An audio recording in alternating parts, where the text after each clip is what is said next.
All right, we should be live. Dear God, I hope so.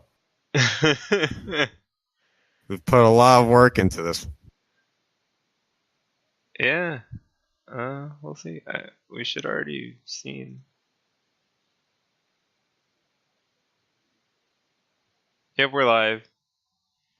All right, we are live. Woo! Yeah. So, welcome to In the Tunnel, episode number 25. That's right. Made it all the way to episode number 25. And I'll say this. I couldn't think of a good title for this one. I really couldn't. I didn't have any time. Yeah. The life of a commuter. Yep. But hey, gotta do what you gotta do. No, you're right. You're right. All right. So let's see. Yeah, I'm tweeting. Yeah. All right. So we definitely have something out there to show that, we are live right now. Okay. Promote it to the people. And I'm also watching myself on a tape delay, which is a wild concept right now. All right. I mean, I think I spend half the time we record watching ourselves on tape delay. Are we live right now? Yeah. All right, just make no. You see, there's a joke of it. So, I really don't appreciate this, but all right. So what do we? This is In the Tunnel. If you couldn't 25th tell by week doing 25th episode. Week of doing it. As you can tell, off to our best start yet. Never so better. Yeah, we got Sean on the ones and twos. All right, well, let's stop procrastinating. Oh, come on. All right, let's do it. Fine. Yeah, so what do you want to start with? Let's just get football out of the way, since it's going to be, Fair enough. just all sorts of fun to talk about. All right, so AFC, Chiefs clinch the playoff spot. That's it. Done. Well, yeah, that and the Chargers have clinched now, too. Oh, yeah, they will. Because they played last night. Yeah, they beat played the Chiefs. KC, right? Yeah, beat the Chiefs. Right. Nobody else is clinched, but Houston's at 9-4. Patriots are 9-4. The AFC West has clinched, and the rest of the AFC playoff picture is to be determined. Yeah. So, especially with the Patriots losing last week. Yeah. So you had your Miami Miracle. Everybody had a friend who found a video of it, like I sent to Sean the video after it happened, and right. Everybody had a friend who sent the video of the Miami Miracle to somebody, so the whole world knows about it. It is one of those things because the Patriots seemingly always lose in Miami and then win against everybody else. Mm-hmm. And everywhere else. So it doesn't really matter. It's kind of a game that you can throw out every year. But if you're a Dolphins fan, it's one of those games that keeps you in the hunt. Right. I mean, they're 7-6? Yeah, 7-6. And I think the big takeaway for me from the Miami Miracle is because you see the whole lateral play all the time at the end of the game where they're you're not in Hail Mary distance. So you have to run that kind of play. I think the thing that I take away from it is sometimes less is more. Less laterals opened up the field for that particular instance. Whereas when you're just getting rid of the ball, the second you see a defender instead of trying to break one, if you have the confidence in the ability to break one, definitely have a backup plan.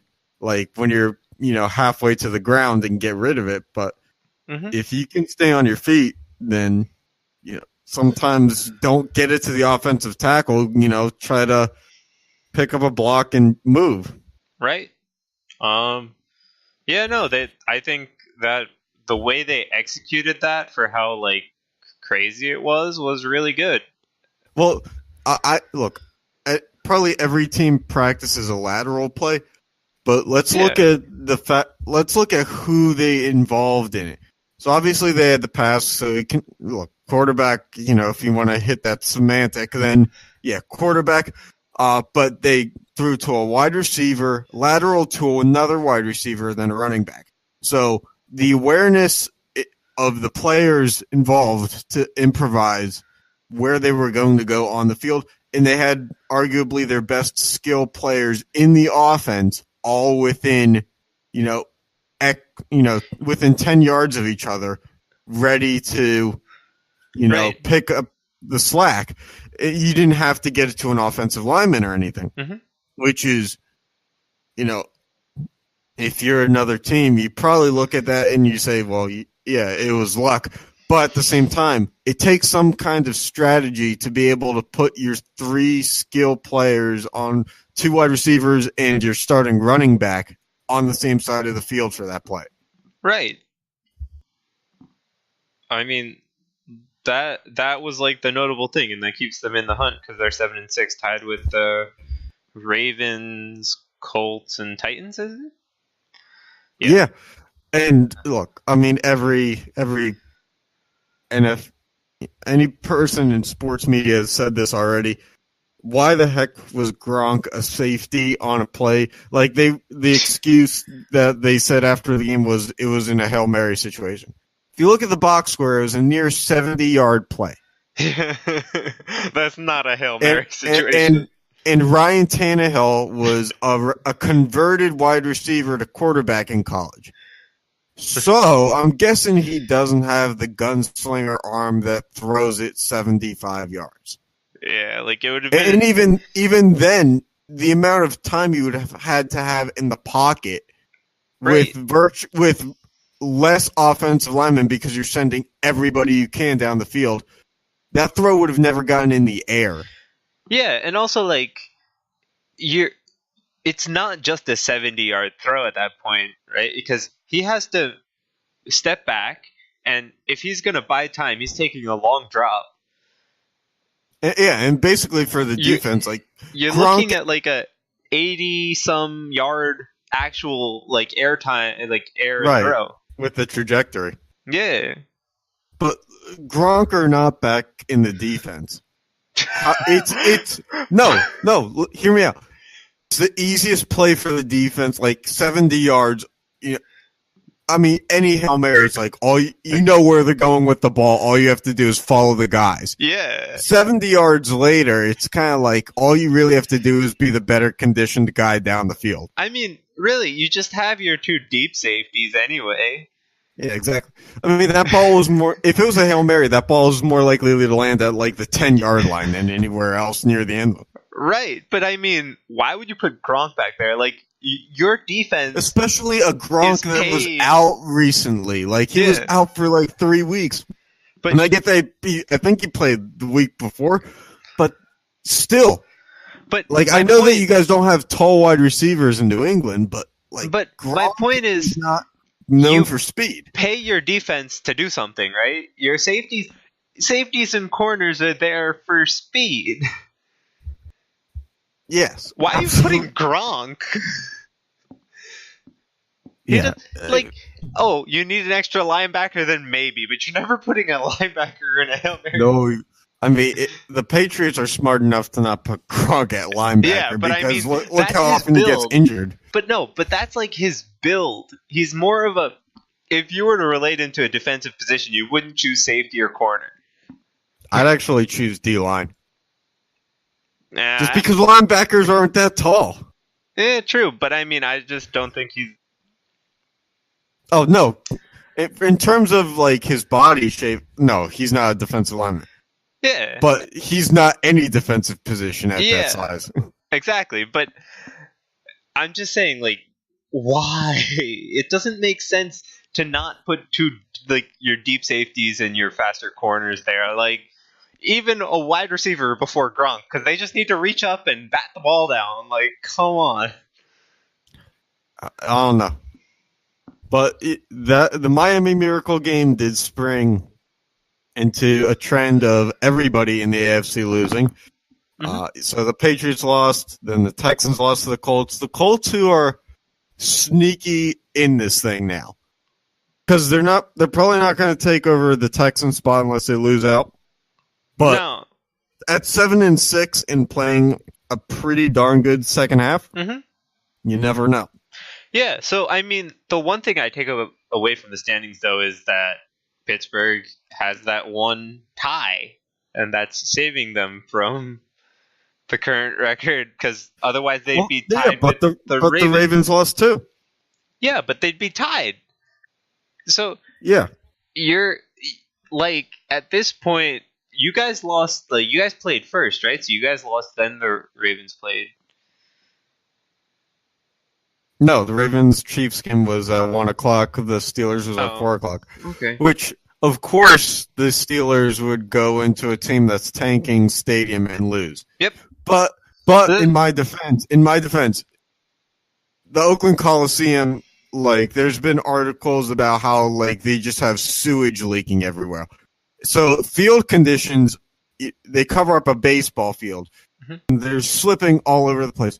And you mean to tell me that, that something wasn't going to go wrong? I mean, that's classic Steelers. You're literally playing a 2-10 team at that point, I think. Since when have the Steelers not played down to a bad team? They've done it all the time. The last time they went to play the Raiders in Oakland, like, Terrell Pryor was the quarterback of the Raiders and ran like a 95-yard touchdown. That's when they still have Polamalu. Can't do that. No, you can't, but it's the classic Steelers. Yeah. And now we have to play the Patriots and the Saints in the next 2 weeks. 2 games that we will not win.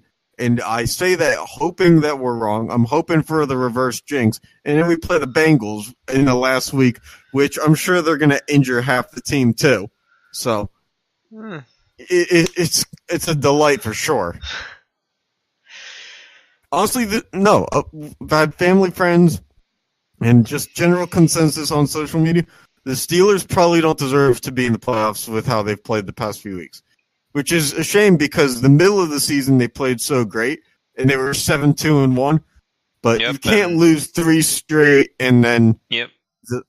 And I'm getting really sick and tired of Ben not taking responsibility for things. The guy's like 37 years old. He's blaming receivers for everything. He's blaming, X-ray machines for standing on the sidelines. It's like, come on, Ben. You've played through pain before. I don't want to hear crap about how you were kept out of the game for a rib injury. Like, you've played with no feeling in your legs before. Get older. Happen. Yeah. Oh. Anyway, I think we should move on to the NFC. Yeah, definitely not triggered. So in the NFC, you got 2 teams at 11-2 that have clinched their division. The Saints and the Rams. Yeah. Then you have the Bears at 9-4. The Cowboys. The Dallas Stars. Cowboys. Hockey team in the NFC. At 8-5. I mean, in your defense, Dallas probably should not have 2 sports teams that have a star logo. Hey. And I follow really original. More, so. Really original. Anyway, so Dallas, those are the current division leaders, right? And then you have the Seahawks at 8-5 in the wild card, and the Vikings at 6-1. Okay, so the 6th seed in the NFC is like the most wide open thing. Yeah. Just because, unfortunately, it's going to be a team that, doesn't really deserve to make it, will make it. Yeah. Because look at who's in the hunt. 6 and 7, Redskins, Eagles, and Panthers. Right. So you can, the only thing keeping the Vikings in is that they have the tie. Yep. But that's the only thing also keeping them from having a losing record. Right. Or a winning record. You could flip that coin whichever way you want. But the fact of the matter is, it could be one of those things where, way back in 2010 when, it was either the Rams or the Seahawks when they were both, 8-8 or 7-9. Yep. One of those two could get in, and it's a losing record. And you don't like to see that, but at the same time, when it gets to actual playoffs, it makes it highly entertaining to see a Yeah, team but, that like, really didn't deserve to be in. I hope that one of the teams, like, I mean, it's a crapshoot. Like, I hope the NFC, you know, I hope the Eagles or Redskins don't get in, because that division has been just crap all season. Look, I hate to say this because I'm anti-Panthers down here in North Carolina, but the Panthers lost to the Browns. Now I get You that the guys Browns lost to the freaking Raiders. Okay, you know what? We're on the NFC. Yes, but the Browns at least had like a pretty decent record for being the Browns, and coming this season they've been pretty good. Hey. I was about to say, I know the Browns are improving, but the fact of the matter is the Panthers may be the team that's colder than the Steelers right now. They've lost way too many games in a row now to be considered the solidified contender that they were early in the season. Yeah. And now I just don't buy that they're going to be in. Yeah. Which is a shame because I don't believe that Kirk Cousins is a quality quarterback to the point where he belongs in the playoffs. I think he's overpaid and overvalued. Right. So in that respect, I have to root for somebody else to be in. And it's going to be the Eagles or the Redskins, you're saying? They play each other, so one of them is definitely out. Honestly, I wouldn't put it past the Eagles, but at the same time, it's the NFC East. Rarely does the team that won the division or made the playoffs the year before make it twice in a row. Mm-hmm. It just doesn't happen in the NFC East. It's always, rotating. So, right. Sure. I guess it'll be the Giants if it's going to rotate like that. How funny is it to look at this graphic that we have up in front of us and to see that the Falcons, Buccaneers, Lions, Giants, and Packers are all still, quote-unquote, in the hunt. The Falcons who don't even have a defense and have lost 9. They can't even secure a winning or 8-8 season anymore, and they're still not out of it, despite the fact that they could lose out and be like a top 5 pick. Yeah.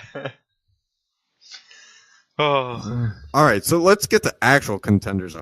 First of all, I think the Bears 9-4 does not speak to how good they are. I know they lost to the Giants with Trubisky out, but look at what their defense did to the Rams. Mm-hmm. So I was very impressed with that. And I don't know, the Cowboys just keep winning. Yeah. Which is weird because it's Dak Prescott, and you think that at some point it's all going to like unravel late in the game because he's a game manager quarterback. So I don't know. It feels like something's bound to happen soon. And the Saints are the Saints. Right. Is there really anything else that needs to be said? No. I have nothing else. Okay. Good stuff, Sean. All right. So you want to move it on to your sport of expertise?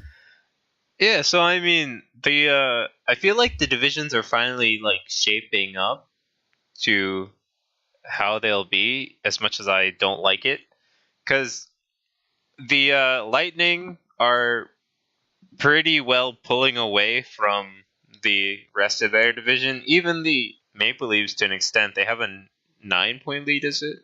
8-point lead?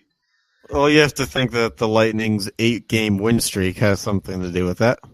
Yeah, but even without the 8-game win streak, right, they just don't seem to lose games in a row. Like, they only have 7 losses and 1 overtime loss, and I don't think that they were like on a losing streak at any point. And even though like the Maple Leafs are doing great, you just can't say that about them. I do know like they have lost 2 in a row at least, and I just haven't seen that type of performance. Like the Lightning are bouncing back better to losses. They seem like they're all in sync. Whereas the Maple Leafs, they just got Nylander back, sure, but you got to think it'll also take him some time. I know he got his first point on his game back, but that doesn't say anything. You got to string it together. Yeah, absolutely. And was it the Sabres still sitting pretty in third? Because for them, that is sitting pretty. Well, I mean, they're only 1 point behind the Maple Leafs right now, and that's better than sitting pretty.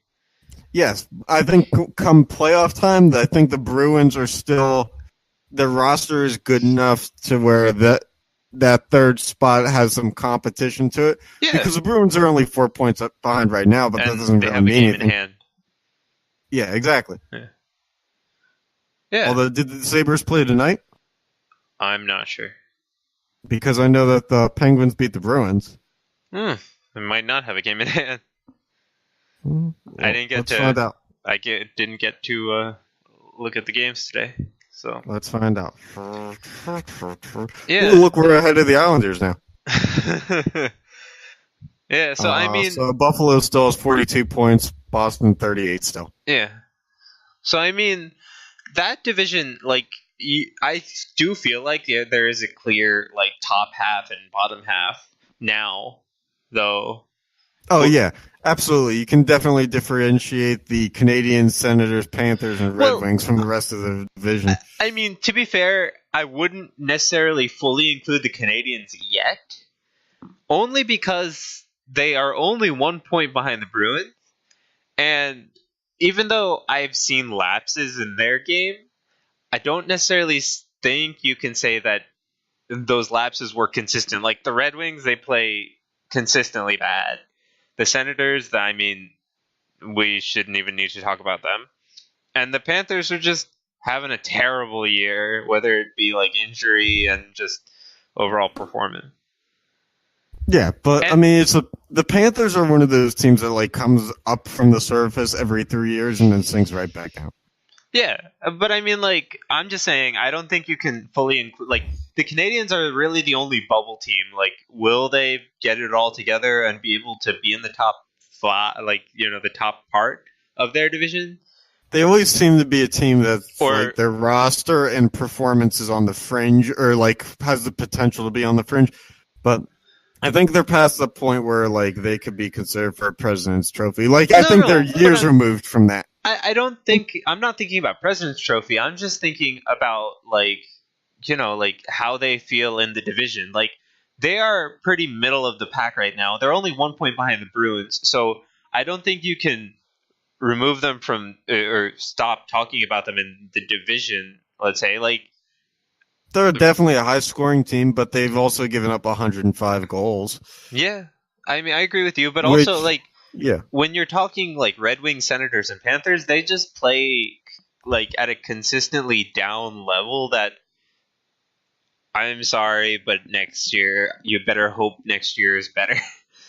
All right, but let's take a look. I just found a statistic trend here in this division, where you can definitely see that good goaltending. I mean, we know that wins games, but if you look at the top four in goals allowed, under 100 for the Lightning, Maple Leafs, Sabres, and Bruins. Right. The Bruins, amazingly, have only given up 79 goals so far.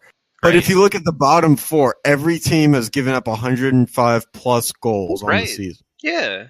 No, I agree. But I'm just saying that the Canadians, like, their entire team has performed, even Carey Price to an extent, that if they get it together, like, sure, they've given up 105 goals, but they've scored 103, and I think that's good enough for fourth in their division. Random question: are you surprised that Carey Price hasn't been traded yet in his career? His contract is too bloated. Nobody's going to take it. True. You got a good point. That was a massive. Wasn't that like a 10-year deal or something? 8 years, 10 mil. 8 years, 10.6 mil, or 10 years, 8.6 mil. I think it's 8 years, 10 mil. Average. I think it's 8 and 10. Yeah, it's just not worth it. No, not for a goal. Not even if the Canadians keep some of the money, which they won't. Especially not in this point of his career. Right. Well, I mean, he's just starting that contract this year. Oh God! Didn't he sign that like 3 years ago? Yeah, at least he's on the very early portion of this contract, so there's no way anybody's taking it. They're stuck with him. Dear God. Imagine if he got It's so bad that he was the backup. I Just mean, have to straight up put him on on waivers. and nobody would still take that contract. Right, but at that point, then maybe have the ability to just outright release him or designate him, and hope that he accepts the designation. Eh. A little rehab stint or something. Get the mind right. We'll see. Anyway, I mean, not to say that he's at that point now, but at that contract. yeah. Anyway, moving on. All right. So you want to go Metro? Metro is still a crapshoot, but I feel like you're finally seeing that the Capitals still mean some business. I mean, they're not as good as the top two of the Atlantic. Oh yeah, Or it's even a top good three of the 12-point difference. Huh? It's a 12-point difference, top of the Atlantic versus top of the Metro. Right. But you're finally seeing the Hurricanes. They started off pretty well, but they're kind of mellowed out. They're a 500 team right now. I mean, yeah, they're a rebuilding team. Right. So you're now starting to get the Hurricanes we expected to get. Yeah, but I mean, it's still entertaining. This division is still entertaining because anybody can still beat anybody, but the standings are now shaping up to where I don't think, the bottom of the standings, I don't think you'll see much fluctuation. The Hurricanes shouldn't really move more than 1 or 2 spaces up. The Devils probably not going to move 1 or 2 spaces up. We'll see. I don't think you're going to I'll be optimistic for you. Please and thank you. All right. It's the holiday season. But in the Metro, at least, aside from, the top 4, I would say, because I don't know about the Rangers still. Nobody's told Hank that they're supposed to tank. So, at least I still see competition in the top 4. But I think the bottom 4 is going to start to shape out as themselves. You're not going to see much fluctuation. But the thing is I'll agree with you on the top 3. And I'm not saying top 3 because the Penguins earned it now, just because the Islanders are a team that I can never fully get behind, that they're going to be in the playoffs until the puck drops for game 1 of the first round. Yeah, but I'm saying they're just a team that doesn't that stereotype is they don't belong. The mold is that they don't belong. I get they have Barry Trotz and all that stuff. I get they're playing fancy in 2 different home stadiums this year. But the Rangers are rebuilding and they're tied for 4th in that division, and the Islanders are tied for 4th in that division with them. So my thing is, look, if you're only as good as a team that's supposed to be rebuilding right now, it's still hard for me to believe that spot is set. Hold on, but they also they're supposed to have not been good either because they lost Tavares. You remember that? Yeah. They're not even supposed to be in this conversation, just like the Rangers. Right, but at the same time, I'm just saying, look, hockey's not baseball, but at the same, it is one of those things where it's a sport where, yeah, a guy can contribute 30 goals, but not all of them are game-winning goals or tie-breaking goals. Unless your name is Connor McDavid. Right. So it's not like Tavares was winning the Hart Trophy every year. But what I'm saying is, just how they're playing. I know that the Rangers have just as many points, but the way the Rangers play and how they are currently playing is worse than the Islanders. I think, my opinion. I mean, and so that's I still, would lump. That's still. I mean, that's fine, but that still is the numbers are the same. But I would lump the Islanders with how they're playing with the top 4 of the division and the Rangers in the bottom. But I'm not going to count the Rangers as a bottom team yet because Hank is literally throwing them all on his back. Yeah. And Kenrick is as long as I'm here, Or Henrik could be playing to get traded. Obviously, we haven't heard a rumor or seen he's anything not about leaving. him. He's not Well, leaving. I know he's not leaving, but if you're going to leave, you might as well leave on it, and get traded to a contender who needs goaltending. Yeah, but if you just look at the other stats, right? Like the Islanders, they only scored 3 less goals than the Rangers, and they've given up But the Rangers. 10 less. I'll say this to I was about to say to your credit, the Rangers have given up 10 more goals, and I think that's a team-wide thing. Like, sure, you can make the argument that those 3 goals are probably important, but it's a team-wide thing to have scoring that low in this league. Yeah, and that does a lot more for me than them being tied at the standing. you're right. All right. Let's move to Western. All right, so Central, Preds are still at the top, Jets still at the top, Avalanche still at the top. I'm thinking those guys are gonna them and the Wild. Solidified. The Wild are probably gonna make a surge late in the season. A surge that won't matter. It might. I mean, I mean when they're actually in the playoffs. Yeah, but I don't see the Blues or Blues and Blackhawks are done. Yeah. The only competition they have is with the Stars, and as long as the Wild just hover for now, they can beat the Stars out at the end of the season. They always make that end surge. Yeah, the Stars don't ever stress goaltending.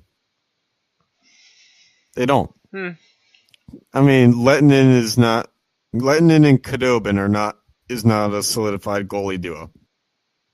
Yeah, but I mean, if you look at their goals for, goals against the Stars, the goals against is a pretty decent number for goaltending. It is. I just don't trust it yet. Yeah, that's all I'm saying. I'm not saying you're wrong. I'm just saying with the 32 games they have played, it's decent, and if they can keep it up, it's definitely respectable. Yes. Yeah. So I'm saying so far they've shown that they can do it, but yes. Can they keep it up through the rest of the season? And that's the big question mark. That's to be determined. Yeah. All right. So Pacific. Yeah. So the Flames #1 still, which is actually at the beginning of the season, I don't know how many people thought the Flames would be #1, but they're playing really well. Yeah. Nothing much to say about it. They're just playing really well. I like watching their games when I can, but it's hard with the time. Yeah, hard with the timing. Mm-hmm. And then the Sharks, they finally kicked it into gear. They're #2. Yeah. Oilers fell to 4. Yep. Ducks are tied with them still. I don't know if they played tonight. I haven't been able to check the scores. No, doesn't matter. We're on East Coast time. And Oilers fell to 4, as you said. Yep. Golden Knights made a little bit of a jump. Yeah, I mean, with the Golden Knights, there's only 5 points separating all those teams, so I still think it's fairly wide open there. Yeah. I mean, the Canucks, Coyotes, and Kings. I mean, the Coyotes and Kings are pretty much done, but yeah, if you want to throw the Canucks a bone, even though there's that rebuilding team still, and we say that a lot, but they really are in that middle spot where you can't put them one way or the other yet. Yeah, they still have a chance. I mean, I'd expect. I mean, they're not like the bottom 2 teams that have lost a combined, 4 games and 3 games in a row. Yeah, and again, I just I have a soft spot for the Canucks this season. Their games are fun. Yeah, exactly. So something about seeing the kids grow up. Yeah, and the Oilers and Golden Knights. I mean, both of those teams, if they want to make any sort of impact, they got to start playing better. Even though they're in the middle of their division, you just need more production from people. Yeah, exactly. So I've got nothing else to say on that one. yeah, and the only thing else I wanted to bring up was like that the Sharks are, as I said when we were introducing them, the Sharks are finally kicking into gear, and like the defense is clicking, the offense is clicking, which is basically their defense. Mm-hmm. Yeah, so it's good to see that too. Yep. Yeah. All right. You wanna? Yeah. So I mean, just go through this MLB free agencies thing real quick because you know, it's still too early in free agency for like a ton to have gone down. But, you know, some minor moves, and we're not going to analyze them. We're just here to give you the news that you've already heard. Mm-hmm. So apparently ESPN ranks the MLB free agents on the market, and I guess Patrick Corbin, who was a pitcher for the Diamondbacks, was the number 3 ranked behind Manny Machado and Bryce Harper. He's with the Nationals now. He signed for 6 years, $140 million. Good contract if you can get it for a guy who's 29 and on the back end of his prime, or in the middle of his prime, I guess. Yeah. Josh Donaldson went to the Braves 1 year, $23 million. Charlie Morton, Flemington native, went from the Astros to the Tampa Bay Rays, 2 years, $30 million. Mm-hmm. Nathan Eovaldi went from the Red Sox back to the Red Sox for $67.5 over 4 years. Andrew McCutchen went from the Yankees to the Phillies, 3 years, $50 million. Lance Lynn, Yankees to Rangers, 3 years, $30 million. Let's see. Justin Smoke, Blue Jays still got his option picked up, so not really a free agency thing. Yankees kept CC Sabathia. Jesse Chavez goes to the Rangers. Right. Yoris Familia back to the Mets. 3 years, 30 million for a closer that they let go pretty easily like last year. Yeah, that's kind of surprising. It's the Mets. He can't really explain that one. Yeah. Ian Kinsler went to the Padres, so his career's over.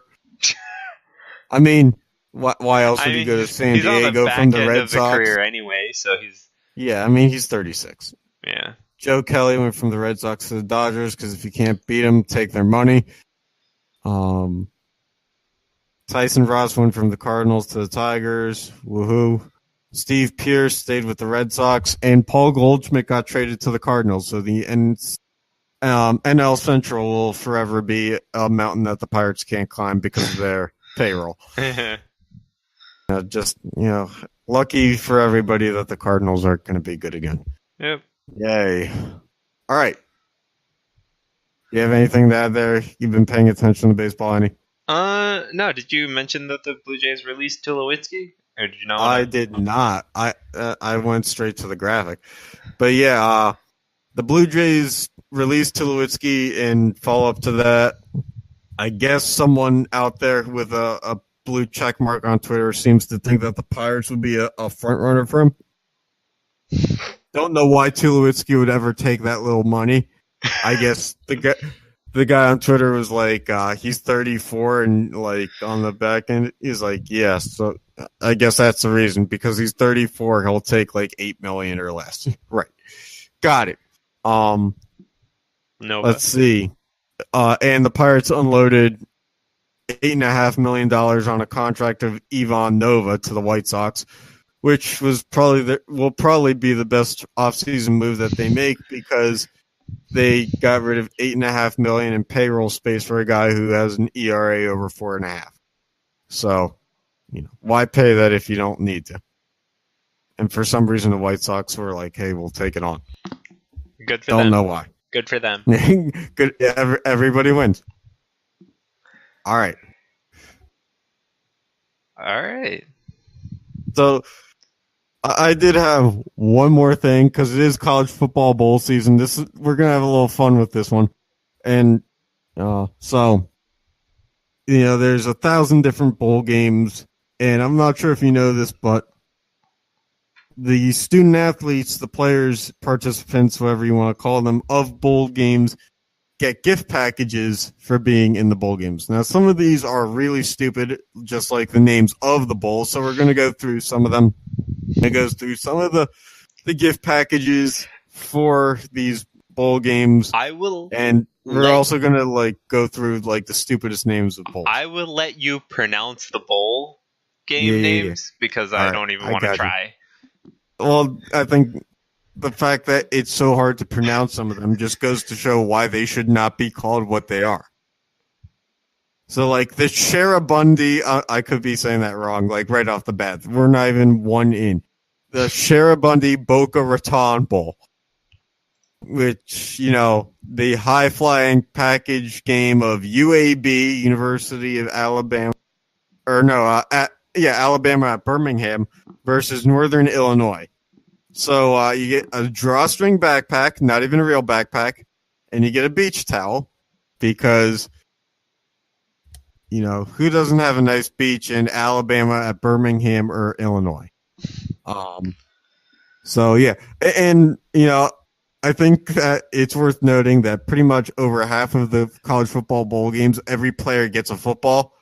Yep. Which is just the stupidest thing ever. These guys who are belonging to college football programs that most of them have won 6 or more games and have practice facilities. These guys don't have access to footballs until the last game of the season. Those seniors who are they I guess just may never see one again. I need that football, man. Yeah, some of them, you get a Wilson brand football, the ones taking, it's in comparison to what? The McGregor, $3 out of the, bin in the middle of the aisle of, ShopRite or whatever grocery store ball. The one that has, the grip fade away after, 5 throws. So, yeah, it's really, these sponsors going all out. So you got the Jared Birmingham Bowl because nothing says Jared. I'm guessing it's the Jewelers sponsoring it, the city of Birmingham. So you get Memphis versus Wake Forest. So nothing says going all out like a jewelry sponsor and your gifts to the players. They get to choose a backpack or sunglasses. Not both. Only one or the other. You get a cooling hoodie, which I don't know what that is. Is that just a hoodie with short sleeves? And of course you get your football. You got the Belk Bowl. Belk is a Southern store? Yeah, it's like the Kohl's of the South. Okay. So you get South Carolina versus Virginia on December 29th. Okay. So what says great student athlete prizes a flashback to going back to school shopping with mom. You get to go on a shopping trip to a Belk department store. Because nothing says let's celebrate our season like going to a glorified Kohl's. The Nova Home Loans Arizona. So right then and there, Nova Home Loans, not even student loans, not even relatable for college students. Arkansas State versus Nevada. They do have a nice package. You get a backpack with a external USB port. You get some Beats, a Fire Kindle, a hydro flask, a cooling. Again, I have no idea what a cooling towel is. And of course, what gift bag is complete without Frito-Lay's products in each gift bag?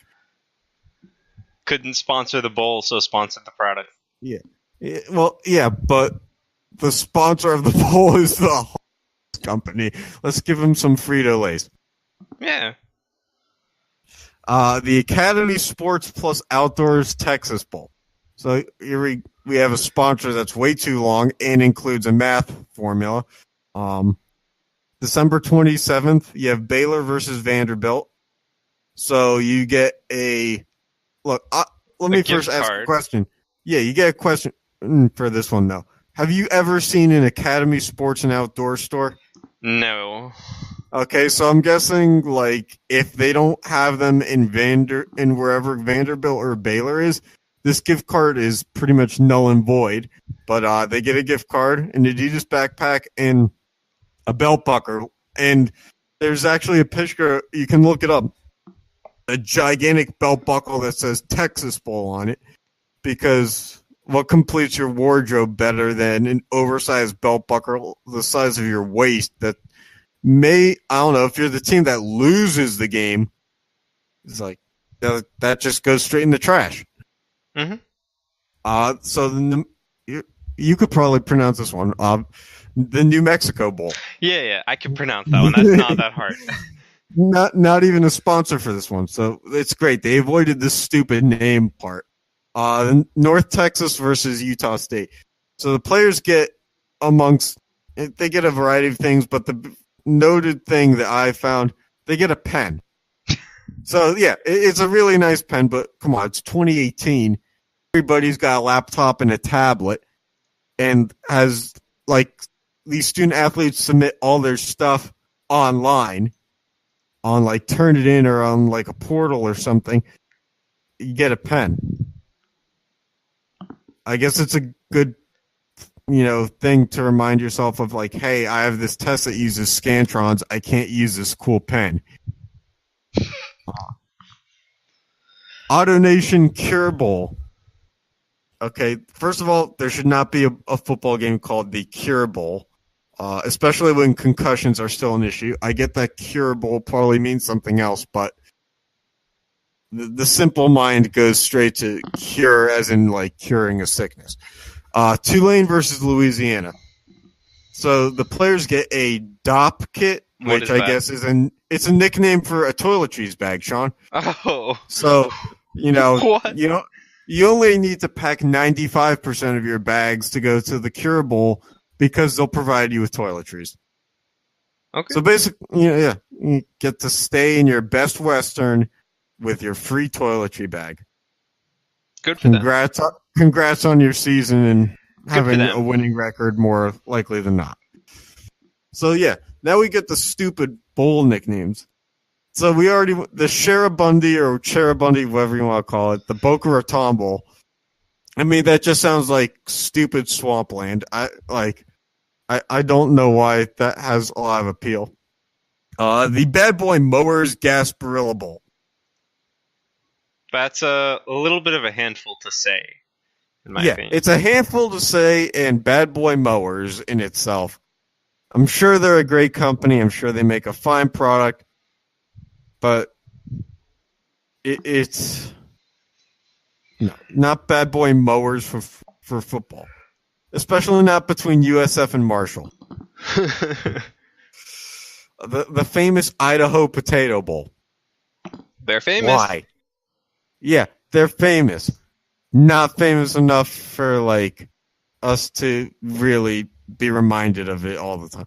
They're famous in the way that like an NFL running back, were as fans of whatever team that running back was on, was like, hey, did you see like 3 years ago, if he could get back to that form where he rushed for 1,000 yards, we'd be good. It's like, yeah, but it's not 3 years ago anymore. It's just this constant reminder of how good something is, but it's not really hyped up to be what it's overhyped, really. Mm-hmm. And the San Diego County Credit Union Holiday Bowl. All right, so a county's credit union. Yeah. Okay. And nothing says the holidays like the San Diego County Credit Union. Stand in line and fill out an account application. And they get a game of Utah versus Northwestern. Oh, there's nothing just so says many San Diego like Utah versus Northwestern. There's just so many stereotypical jokes you could make with a Utah versus Northwestern matchup. The only thing better would have been if it was BYU versus Northwestern. But unfortunately, BYU's in the Potato Bowl, so you get all kind of interesting stuff during the holidays. Yep. So grab your beach towel, backpack or sunglasses and your pen and sit down and watch some football. Also, your This toiletry holiday bag. season with your family. What? Your toiletry bag, whatever the heck it was called. Oh yeah, toiletry. Your DOP kit Yeah. full of combs and toothpaste, travel size probably too. Right. So yeah, just wanted to raise awareness on this kind of stuff.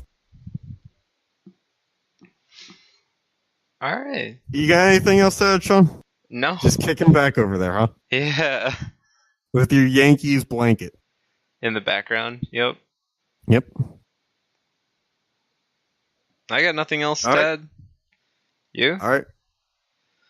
All right. How's our revamp going? How's our new overlays coming along? I'll get to that over the holidays.